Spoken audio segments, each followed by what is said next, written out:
Starting to realize is that, bro, the more I walk this path of just internal stillness, the less I got to say, honestly. I don't really talk as much as I used to. I don't really have much to say. There's not much going on internally. There's just presence. And it's a weird feeling. It's like I just don't have much to spill out into the world. There's not much content within. I'm just kind of in the moment, enjoying living the moment. And when you're living the moment, there's not much in which you're trying to analyze in retrospect unless you genuinely tried. But I feel I've genuinely tried to analyze things in retrospect for a big majority of my life. I feel I've done enough thinking for 22 years. I'm in a space now where I just do, and I realize that's all I need to do. I'm capable of solving most problems. I solved damn near all of my problems in my life, and I didn't need no advice or no extra YouTube video, no none of that. It's like, okay, let's just put me, the situation, and the effort it requires to solve it. Even if it's a struggle, even if it's lots of effort, it's still something that I'm capable of doing. And so the only thing between me and my problems or my problems getting solved is just doing. And that's where I live in now. That's just the place I live in, is doing. I wake up, get on the chart, trade, doing. And I'm present the entire time. I'm not sitting there on just trying to think about philosophy and shit like that. Like, yes, I do read every night before I go to sleep. I read my Epictetus, I read my Stoic books, I read all that stuff, but I'm no longer striving and craving for more information. Niggas don't need more information. You just need more presence. And the more I live that part of my life, I realize, I don't really have much to say. I've reached the pinnacle of life living this way. This is how a human is supposed to live. I'm not supposed to be thinking all day long. But to continue, it's the information trap. I kind of wanted to describe it to you. Let's suppose, right? Let's kind of. All right. So let me kind of paint a scenario a little bit that you may recognize. Let's say you have a decision to make, something meaningful. Let's say like a trade you're evaluating, a direction you're considering in your life, a conversation you need to have, a change that you've been circling for months, and you know enough to make the decision. On some level, if you're honest, you already know what the answer is. But instead of making it, you research. You read 3 articles, you watch 2 videos, you ask this people, that person, you ask 4 people what they think, you go down a thread that leads to another thread, that leads to a perspective you hadn't considered. And that leads to more research, which then leads to a new source that could fuck around and contradict the last one, which leads to the realization that there are 12 schools of thought on the same subject, and you haven't read enough to know which one is right. And 3 hours later, you know more than you did, but yet you are further from a decision than when you started. Does that make sense?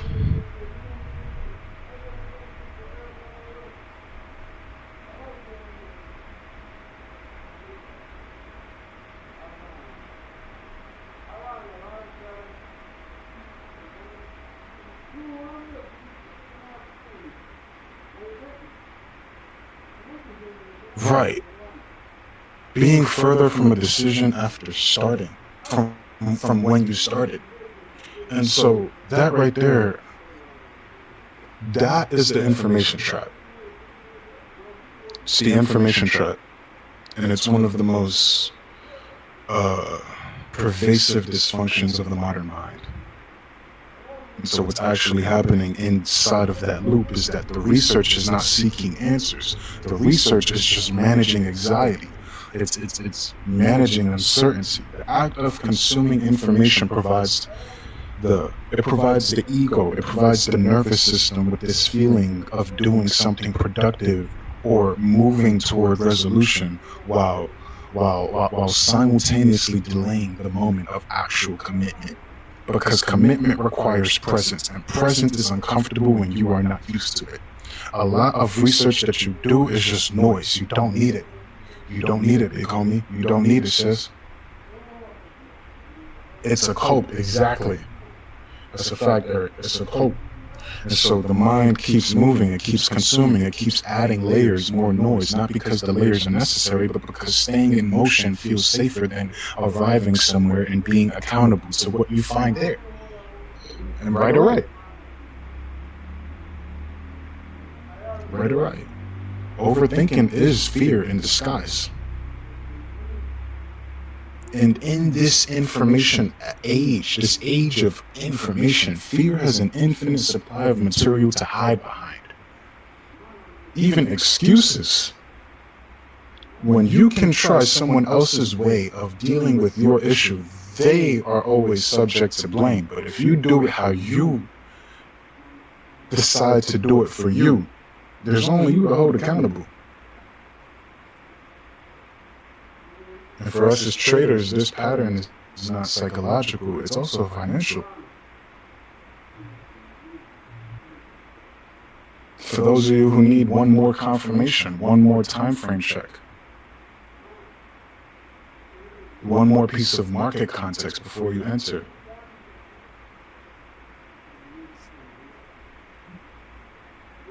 that trader is not being thorough.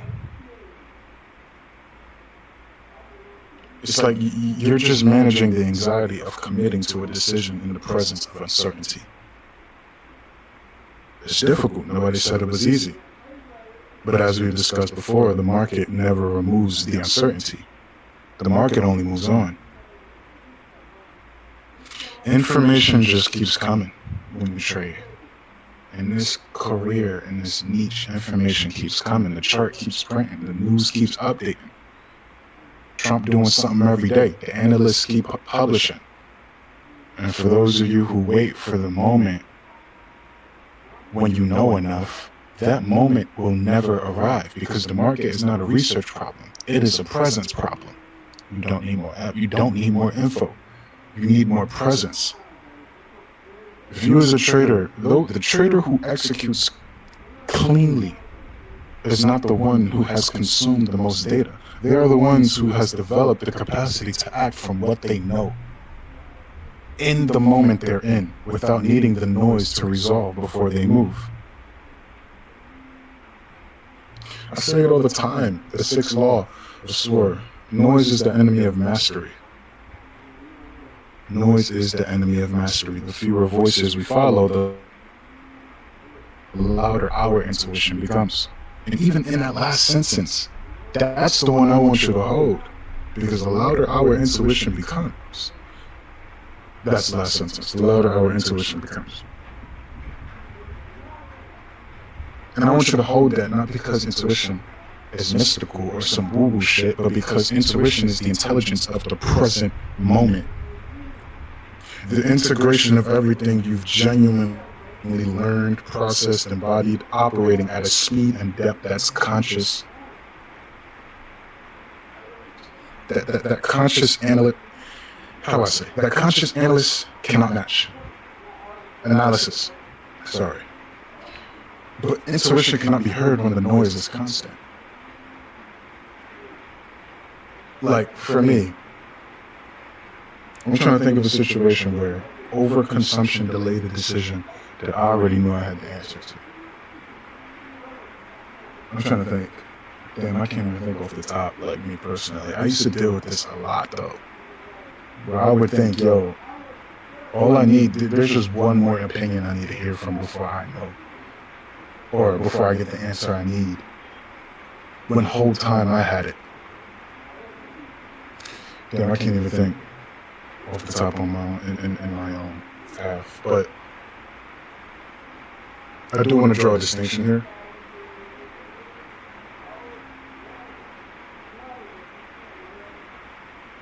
I don't want to say that. I don't want to say that. I'm not saying information is the enemy, because it's not. Do not get that from me. Trust, information has value. Education has value. Learning from others, from data, from study, this is real and it's important. What I'm saying is that there's a threshold, there's a limit, a point past which additional information stops improving the decision and it starts degrading it. It just becomes noise. You don't need it. A point past which consumption becomes... I'm trying to think of another word. I can't. Again, a point past which consumption becomes noise. And most people in the modern world, in this age of information, they crossed that threshold years ago and have been operating past it ever since without ever noticing that the marginal return on each new piece of input turned negative a long time ago. It's like, nigga, you don't need it. Listen to me, my brother. Like, you're not behind on information. You're behind on processing what you already have. And 9 times out of 10, what you already have is enough that it's all you need to keep going. And it's all you need to continue. Right. Ramon here, what's up, my boy? Consumption becomes catastrophic. Information is supposed to be synthesized. Exactly. And so, even the 8th law of Source says simplicity is sacred. We do not complicate to appear clever. We refine until only truth remains. And truth, real truth, the kind that guides... Oh, I forgot my time going on. Like so real truth, right? The kind that guides clean decisions and clean execution. That does not require more input, more information. It just requires the stillness, the presence to hear what the accumulated input has already produced within you. Where it's enough and it's all you need to continue. But then you might ask, okay, what if presence is all we need, or if what you need is less information, the more presence you have to get, Ramel, if you want to hop on right now, or if you want to have something to say, you could pull up. If you know, or if you want to hop on after, then or do your thing. But real quick, for those, now the question might become, okay, what is presence? And before we do go further, I do need to be clear on presence, because it is one of the most used and least understood words in any conversation about psychology, mindfulness, performance, self-improvement. Presence. You see, presence is not the absence of thought. It is not a blank mind. It is not achieved by meditation alone, or by breathing exercises alone, or by logging off social media for a week. Presence is the full occupation of the current moment by the whole of who you are. That's the best way I can put it. Presence is the full occupation of the current moment by the whole of who you are. Not the part of you that is reviewing yesterday, not the part that is projecting forward into next week, not the part that is composing the next response while the current conversation is still happening. Not the part that is half watching the chart while half reading the news, while half managing a message thread or some shit. It's the whole of who you are, the entirety of you, here, now, in this moment, available to what is actually in front of you, rather than to the mental reconstruction of what was, or the simulation of what might be. That is presence. And for a lot of people, that is rare. It's a rare moment to be in. Far rarer than most people realize, because most people spend most of their time everywhere except where they physically are. So I want to kind of give you like practical consequences of this, because they are significant. When you're not present, you're not actually receiving the information that is available to you. That shit sounds paradoxical. And when I kind of came to that realization, it kind of mind-fucked me a little bit. Say, right, you're in this room, You're looking at the chart. Oh, no guy here. Let me put on my headphones real quick so I can hear you.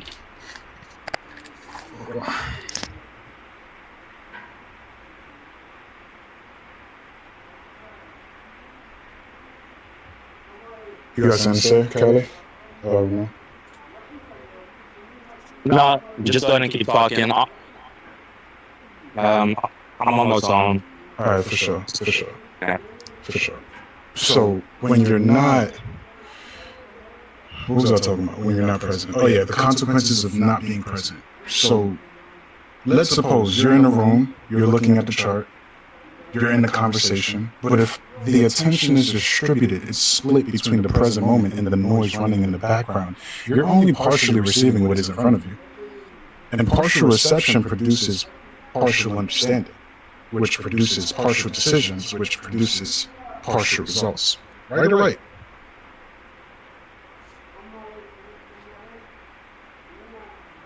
So the trader who is half present to the chart misses the nuance. The read that required full attention, the subtle shift in price behavior that, had you been fully aware, would have been obvious. You see, then you make the entry based on the part of the setup you caught. And then you're surprised when the part you missed turns out to matter. It's interesting because the person who is half present in a conversation hears the words but misses the meaning. I'm pretty sure we've all been in this situation. Conversing with someone and you're not fully there. You're not fully present. So you're not your ability to be receptive is distorted.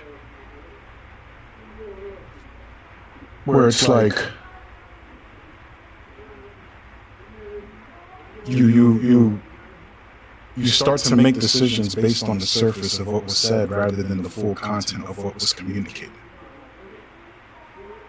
But understand something.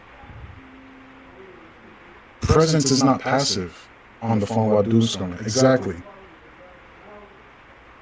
Right.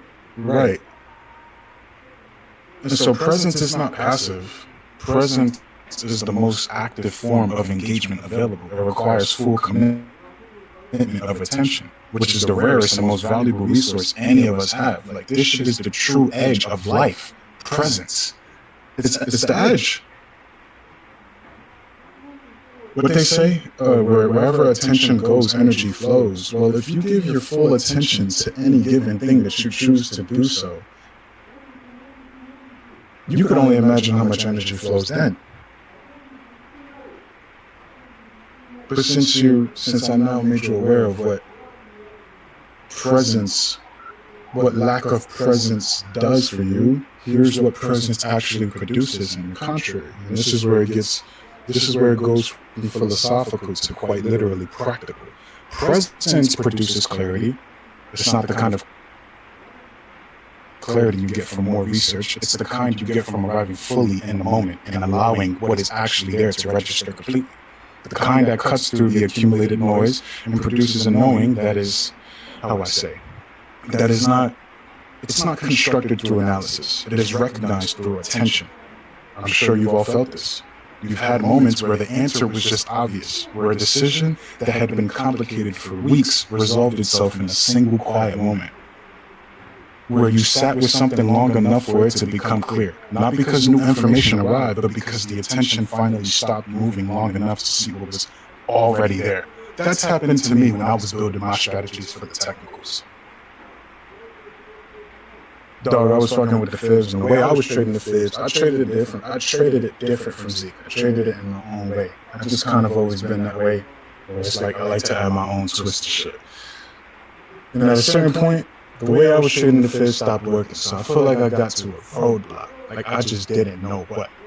Bro, I really promise you. Got on a call with my mom, like, yo, I need to learn about. I asked him about market structure.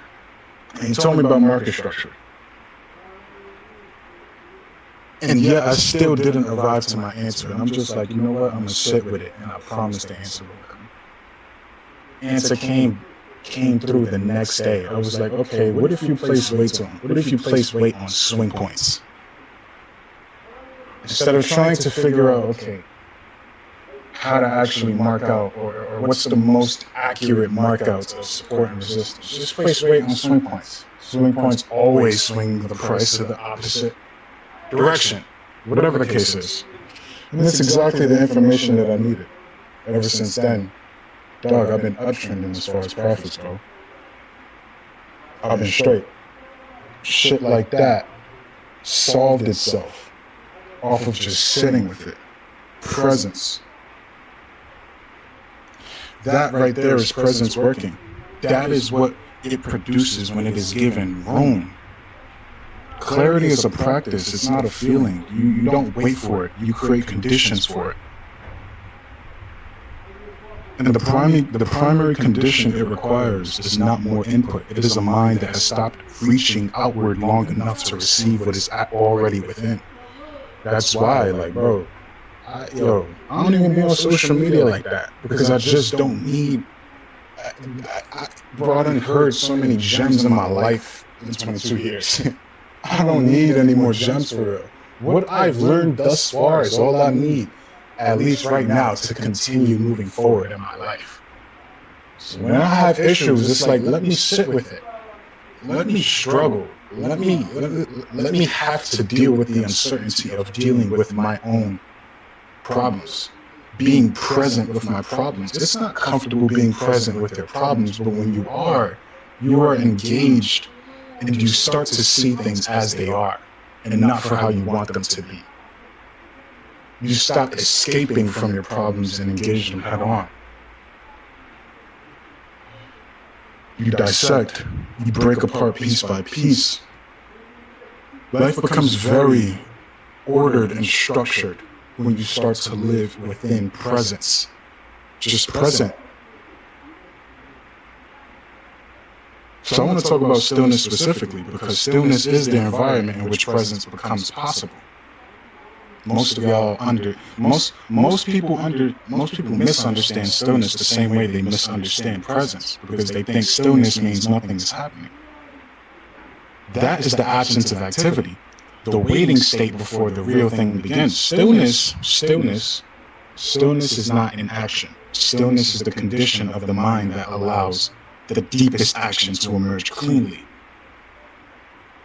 Think about, let me put this, let me kind of paint a picture. Think about water, moving water, turbulent, choppy, constantly disturbed.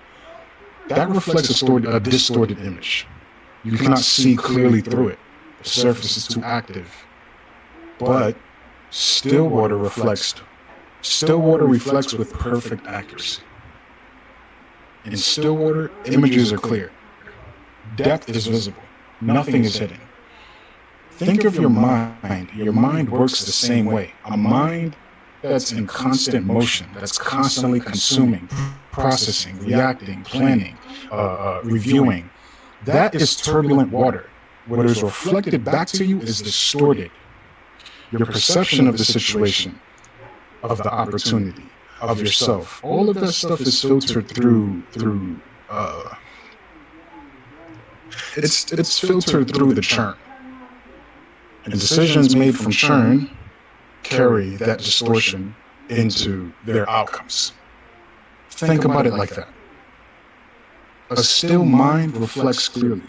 It sees what is actually there, not what the noise suggested was there, not what the anxiety projected forward, not what the past conditioned it to expect.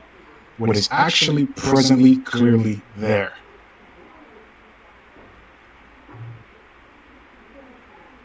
More information doesn't get you to stillness.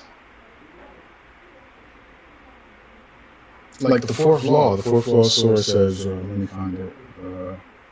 Presence is the highest form of power. For as many times as I read this, I should have this memorized by heart. Presence is the highest form of power. We are not seduced by speed. We are anchored in awareness.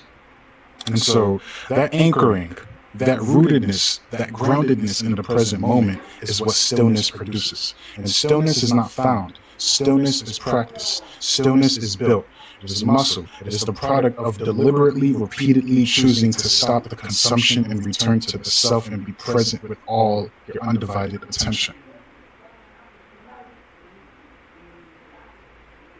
You got that? Ramel, you got anything to say? You got anything to comment? Nah, nigga, not yet. You spitting, I'm listening. For sure. I do kind of want to name. I want to name what perpetual information, constant information consumption actually costs. Not abstractly, but in real specific measurable terms. The first cost of perpetual information consumption is decision quality. There's a documented cognitive phenomenon called information overload.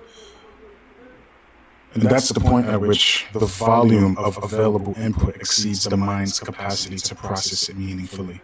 Past this point, more information does not improve decision quality. It degrades it. The mind begins to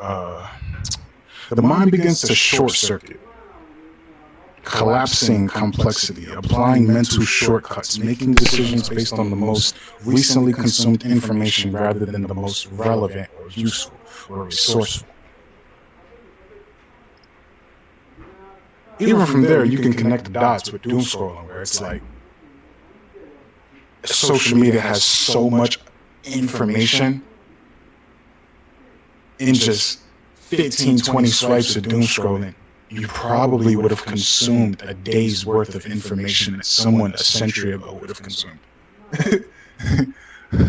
But every trader who has made a decision based on a Discord post or a fucking Twitter post, they read 30 seconds before entry, when their own analysis said something different, has experienced this. The recency bias of the last thing consumed overrides the depth of what is actually shown. That is information overload producing a worse outcome than less information would have, if that makes sense. The second cost of perpetual information consumption is, I'm sad to think about this one. Presence capacity. The second cost is presence capacity. Presence, like any capacity, has an upper limit that is basically affected by what you're asking it to do. A mind that has been processing high volume, high speed information input for hours does not suddenly become present when the trading session begins. It is already depleted. It's already operating on a reduced capacity. It's already fragmented across the multiple threads of context it's been managing beforehand. We bring the whole morning into the session. Every article, every tweet, every opinion, every TikTok, every piece of noise you consume before you open TradingView or your broker or whatever is part of the cognitive environment you're trading in. And a cluttered cognitive environment produces cluttered execution. People don't really place much weight on this, but my brother or my sister, what you consume before the session is as important as what you do during it. Protecting the input is not optional. It's actually preparation.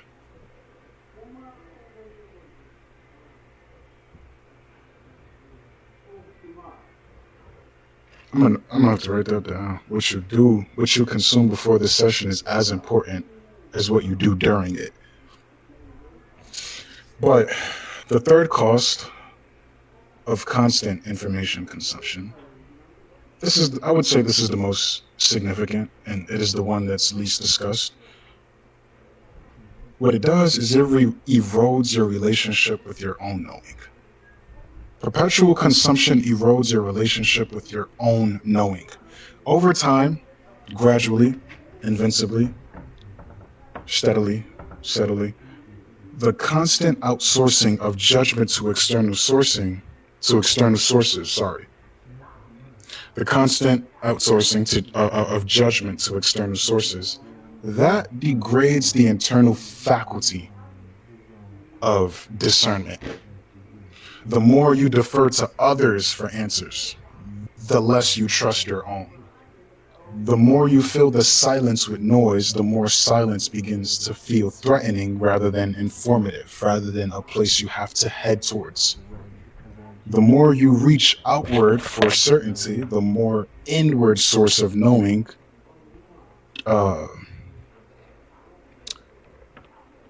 overrides from disuse. Or, yeah, I guess that's the best way I could put it. I would say this is the deepest cost, because the inner knowing, the felt sense of what is right, intuition, the felt sense of what the situation actually requires, of what the clean move is. The knowing is the most reliable resource any of you have. All of you. It is the product of everything genuinely learned and genuinely integrated. It speaks in the quiet. It is available only to the present mind. And if you never stop the noise long enough to hear it, it will keep speaking, but you just won't be there to receive it. Your ability to be receptive to that erodes. So again, perpetual consumption erodes your relationship with your own knowing. And it's by way of outsourcing opinions, judgment to external sources, which significantly degrades your own ability to discern.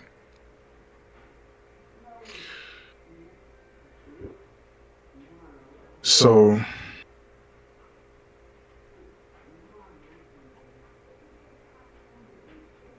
Ramo, you got anything to say?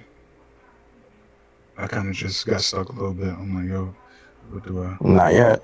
How do I continue? Or, okay, right here. Okay. I can speak on what does it actually look like to live this?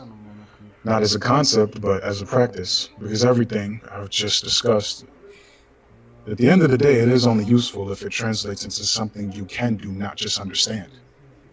I mean, shit, that's what this whole information age consists of mostly. Is shit that you just understand, but not do. So, the return to presence, that begins with a single repeatable act. The deliberate pause before the reach. Before you open the next article, before you open the next TikTok, Instagram reel, whatever, pause. Before you check the feed, pause. Before you ask someone what they think about a decision you already have the answer to, pause. Before you open a chart, pause. It don't gotta be a long pause, not a meditation session, but a breath, a moment of returning attention to the body, to the room, to the present moment, the now, a moment of asking, what do I actually know about this right now? What does the stillness say before I go looking for noise? This practice sounds simple. However, it's way easier said than done.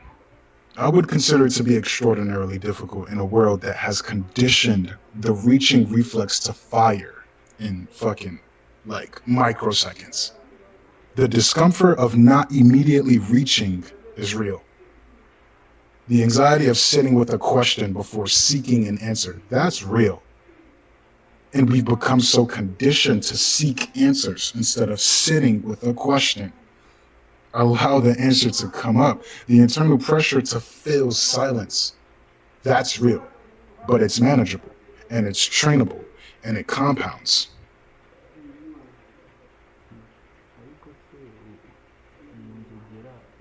Now, even practicing presence in a trading context, the practical application there, that becomes direct as well. First, I would suggest you build a pre-session practice that protects the mind from input for at least 15 to 30 minutes before you open a chart. Not 30 minutes of analysis preparation, 30 minutes of deliberate quiet. For me, I trade Eastern time, New York session. I trade every day at the same time. 7 a.m. to roughly about 2 p.m. But depending on how the session goes and how fast I accumulate my wins, sometimes I take an hour. Like today, I started at 7 a.m. I was done by 8:30 a.m. Made my profits, I was done. I'm up by 6:25 a.m. What's that? Roughly, what, 35 minutes before the actual session open? I wake up 35 minutes, brush my teeth, make my bed. I don't say a single word. I don't even reach for my phone. I just turn off the alarm clock, flip the phone upside down. I ain't worrying about a damn thing. Nothing trading related. I'm just in the moment, making my bed, take a sip of water, uh, go ahead, brush my teeth. Sometimes I'll be in the mood to take a cold shower. I do that, and then I sit. And if I got extra time, say if I got 15 minutes left before the session starts, I'll go ahead and just sit for 10 minutes. And then I have 5 minutes to get on the chart. My process on analyzing direction and stuff, that shit only, my technical analysis only takes me no more than about 2, 3 minutes. So I don't, that's like the last thing I worry about. What I worry about is the clarity within. No voices, no nothing, no distortion of any sort. I have to be as clear as possible because that will make my execution much better. Think of your clarity as an investment. The more you invest in your clarity,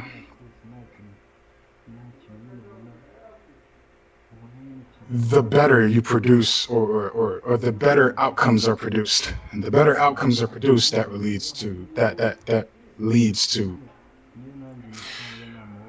more intentional outcomes. But let me not keep yapping. What I would say is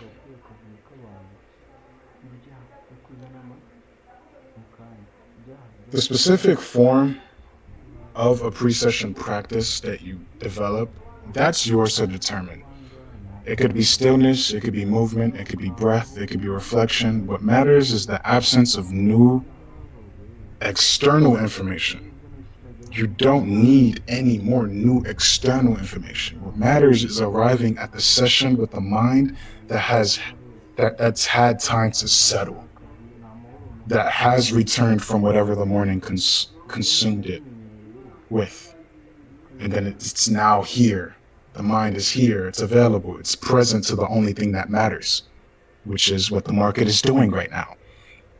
And even during the session, practice returning to the body when the noise escalates internally. The moment you notice the mind has left the chart and entered the simulation, the matrix, the story about what will happen, the replay of what just happened, the replay of what happened yesterday, the losses you took yesterday, the consultation with the last thing you read.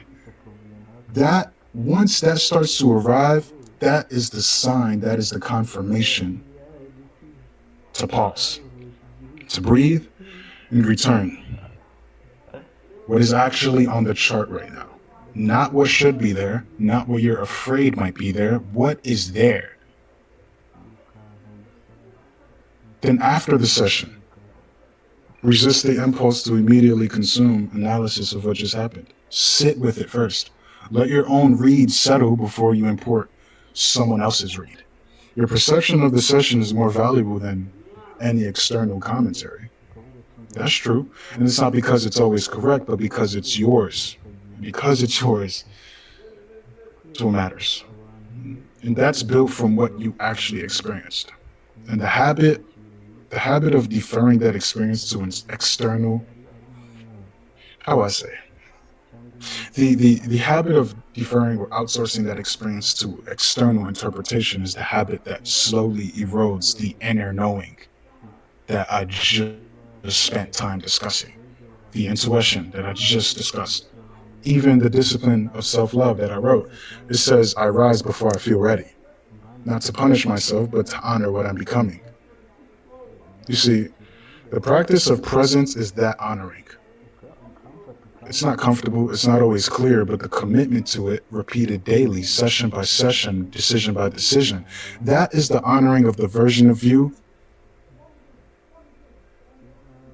How do I say? It's the honoring of the version of yourself that does not need the noise. It can operate without the noise, and if anything, it operates better. The version of yourself that can operate from the signal, that has enough trust in what you know to act from stillness rather than from the compulsive reach for more, from externals. And so before I pass it off to Ramo, I kind of want to leave you with this. It's like, yo, listen when I tell you, you already know more than you are using. Not slightly more, significantly more. The answers to most of what you're currently searching for, are not in the next uh, video, input from someone else, article, the next thread, the next opinion, the next confirmation. No, they are in the integration of what you have already consumed, waiting to be accessed by a mind still enough to hear them. The most important work you could do right now is not additive, it's subtractive. Refine only until truth remains. It is the deliberate reduction of input, the protection of silence, the protection of intuition, the cultivation of a relationship with stillness that makes presence available, not as a rare, lucky, special experience, but as a practiced and reliable state. You get to the state and you know, I'm gonna execute off this motherfucker. So for you, your edge is not in more data. It's not. It's in cleaner access to the data you have. And cleaner access requires presence. It requires the whole of you to be in the now when that is presented. Presence requires a mind that has been given room to settle. So for everyone in this call, the problem you've been researching has probably already been answered by the part of you that you have not been still enough to hear. So stop adding, start listening. Silence is the guard of the mind. As sovereign people, we are supposed to cultivate a sanctuary within, to listen before we lead. And that's not just a law, that is a way of being that produces a quality of decision, a quality of execution, a quality of life that no amount of information can manufacture. The noise will always be there for as long as we all in this motherfucker alive. However, the signal is yours to protect. So with that said, go be still. Remember, the floor is yours.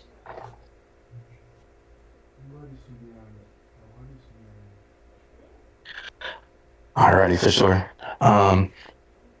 Did you record your segment? Nah, I was really just trying to. I came on here I Just should to have yap recorded a little it. bit. Yeah, I came on here to yap for real.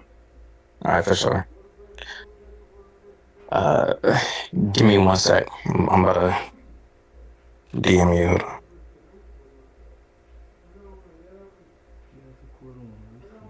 I appreciate your words though. It was really, really good. I'm gonna piggyback off of it a little bit. It's actually very fitting. It's the same thing I was thinking about. They're very, very similar. Just give me a second.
All right.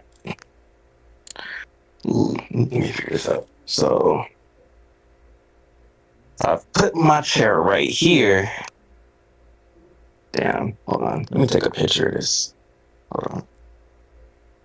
Because I got a lot of lecturing to do in the future. Now let me erase all this stuff on my whiteboard real quick. All right. Set this bitch down right here. And then to put this down right here. And this should work. Let me see. All right. Yeah, that's going to be fun. All right.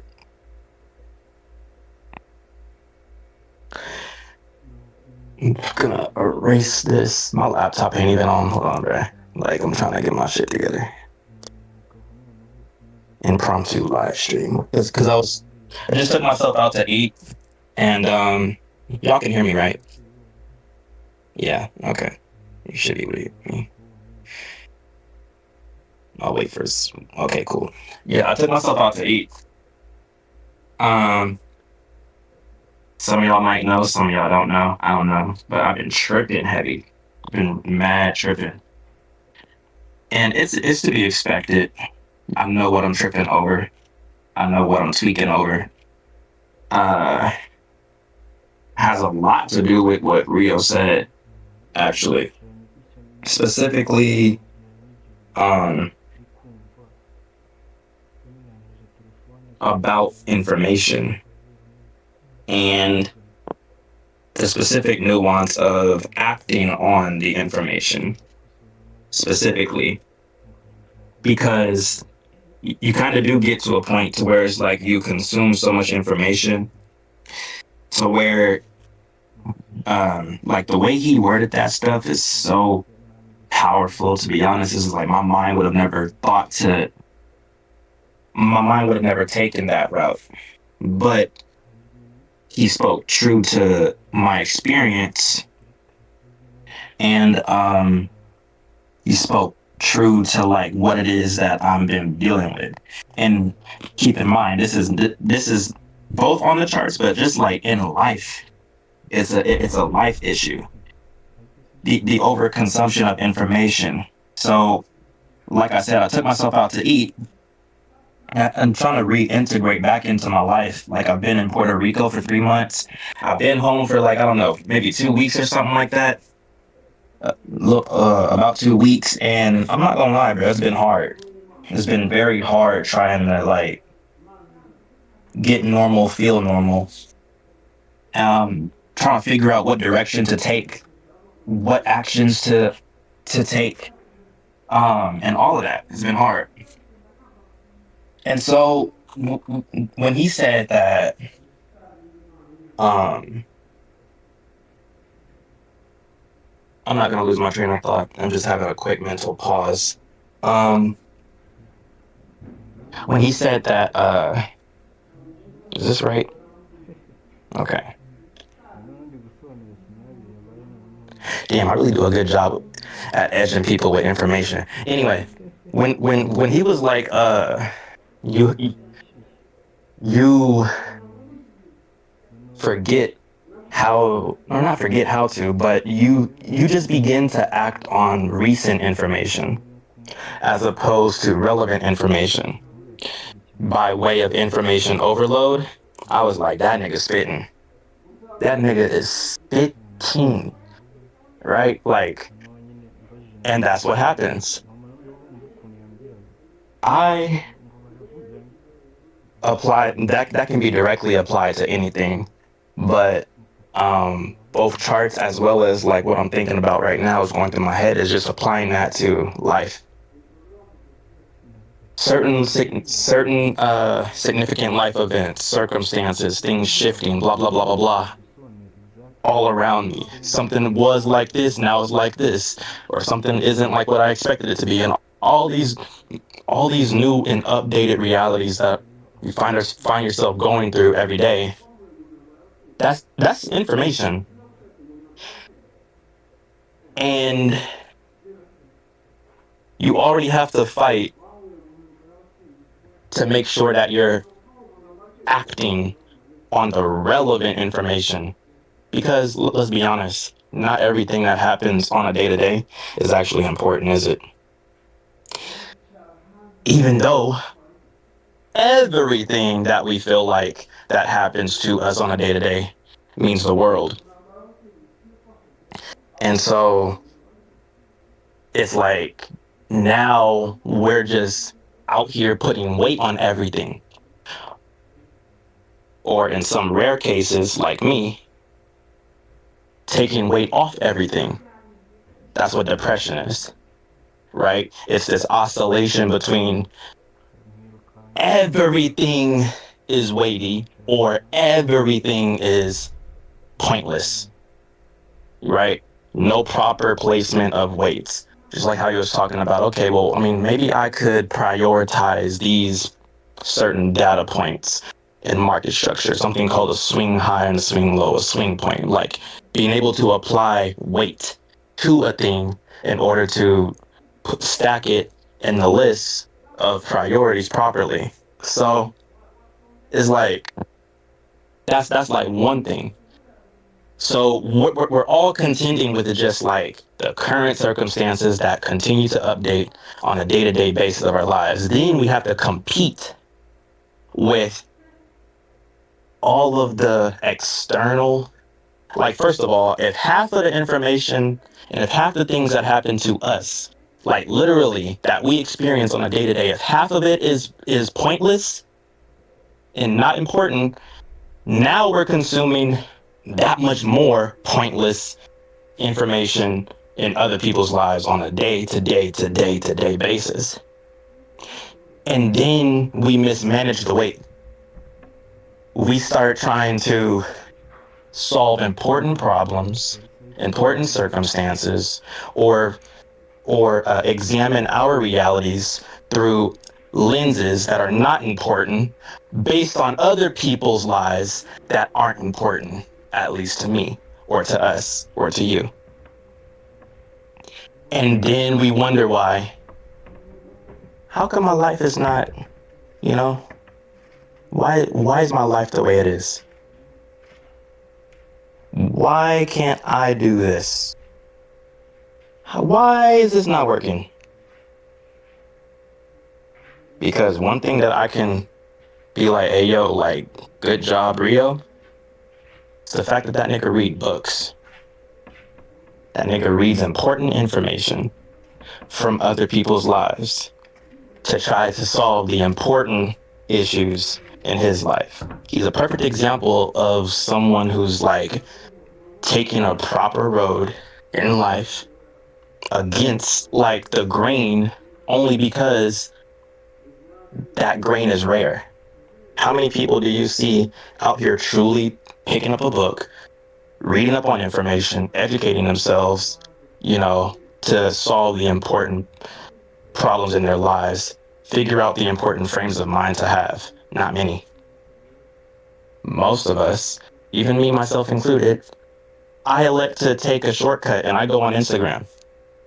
And my Instagram is extremely dense. My For You page is extremely dense and informational. I've catered it that way. But even in order to find that dense information, I have to go through. I choose sneeze, my bad.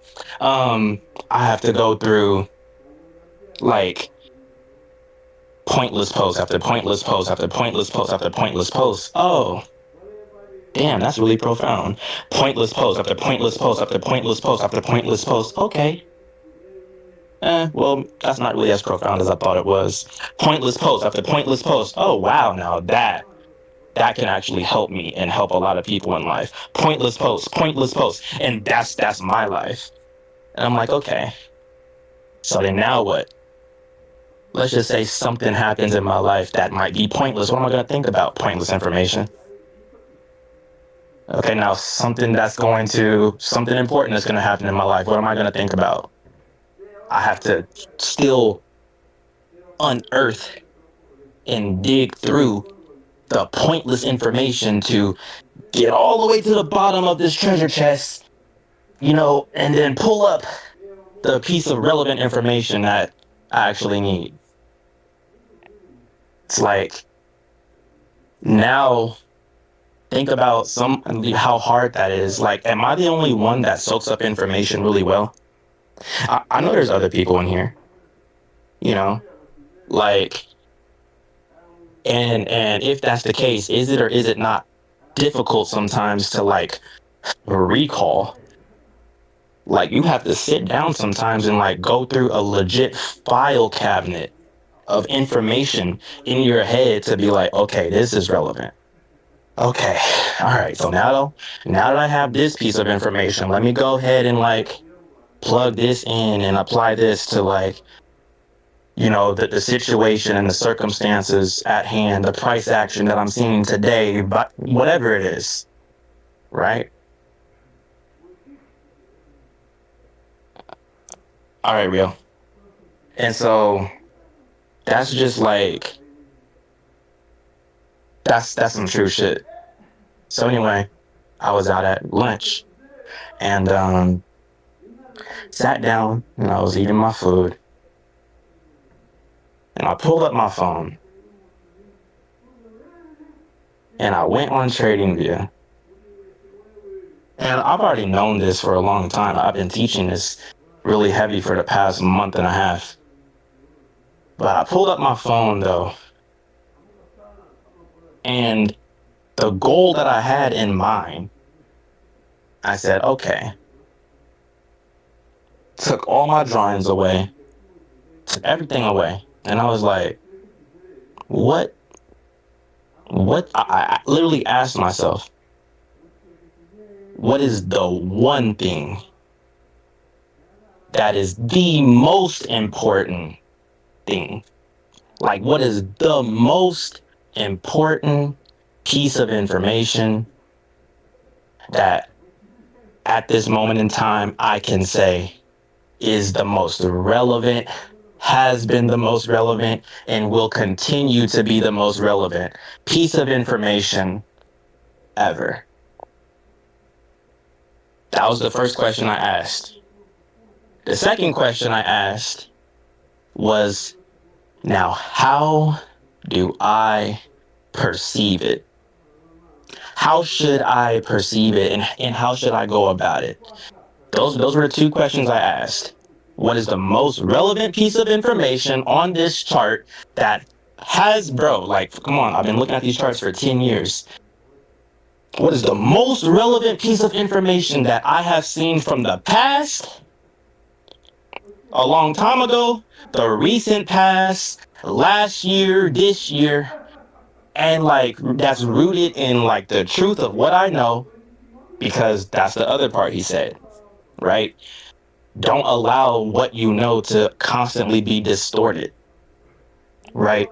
Um, like sometimes a lot of the feed that comes in and the things that we perceive and the things that we hear, it's distorted. It's distortion, right? Have you guys ever heard like an electric guitar? It sounds so cool because it's distorted. It's the noise. First of all, it's a lot of it, but it not only is it a lot of noise, the noise itself is distorted, right? There's something called a mirage. You know, there's something called an illusion. Sometimes you might not even be able to trust what you see, so you have to rely on what you know. And so there is a place and a time for you to increase the information that you're intaking, but then there's a time and a place for you to like filter it out and only get left with what's important, right? But what's important?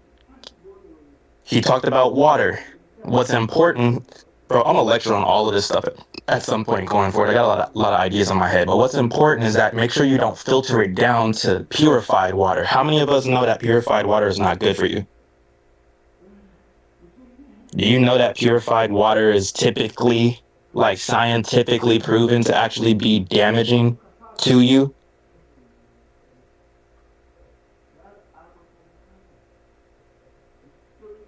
but we drink it all the damn time. Purified water is piss water. Okay, that's funny. Yeah. And so point is like maybe there might be someone in here that's like, oh no, I didn't know that. I'm on Google right now trying to figure out if is that true. Point is purified water is supposed to like it has no minerals in it.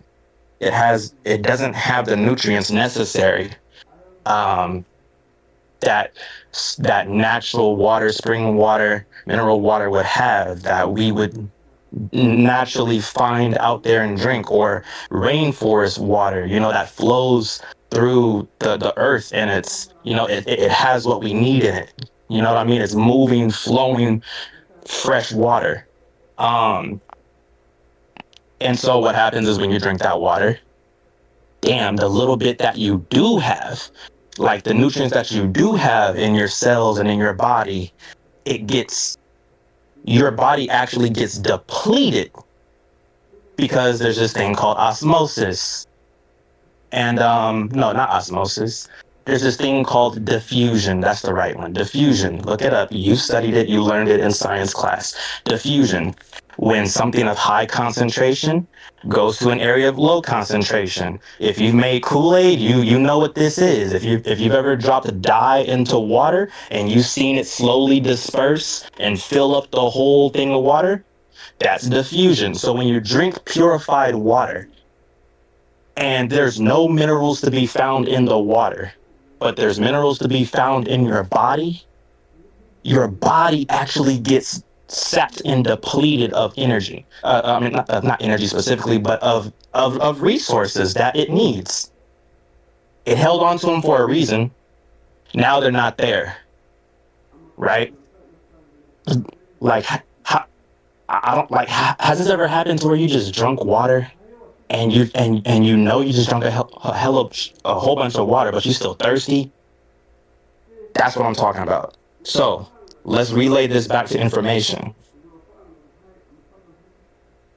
If the information is like not complete, if it's something that, okay, I need water, but is that the only thing you need? And the answer is no. And so when we're synthesizing information, we still have to make sure that we have the relevant pieces of information in the relevant realms that it's needed to be considered synthesized, or the most simple form of quote unquote complete. Okay. Balanced. Okay. So when it comes to trading, for example, if you start, everyone knows market structure. Great. Market structure, highs and lows. Okay, cool. It's incomplete if you only analyze external highs and lows, or the highest highs and the lowest lows of trends. It's incomplete. It's, and so while it's necessary though, it's still incomplete. Let's take a different approach. Balance, imbalance, and rebalance, or just order blocks and all that kind of stuff. Little nuances and stuff like that. If you analyze that, and now you have no higher time frame direction, no market structure, no story, blah blah blah. It's like it's not complete. He said, "Do I mean distilled water versus purified water? Distilled water has no minerals, just purified is clean." Yeah, it was like, I know what they say, like spring water, but then it's just purified or whatever. But it's like, and then they put a whole bunch of flavor enhancing minerals inside the water, but oftentimes it's still void of minerals that our body actually need. You know what I mean? Like, but yes, that would be more correct or aligned with what I'm speaking towards. But still, like, a lot of the purified water brands that are out there in the world, like this, it's not what you would think it to be. But yes, So, whatchamacallit? Uh, so I'll just start talking toward the chart. So anyway, I'm about to hop on my computer and I'm about to show you what my eyes saw today while I was chilling and relaxing at the table.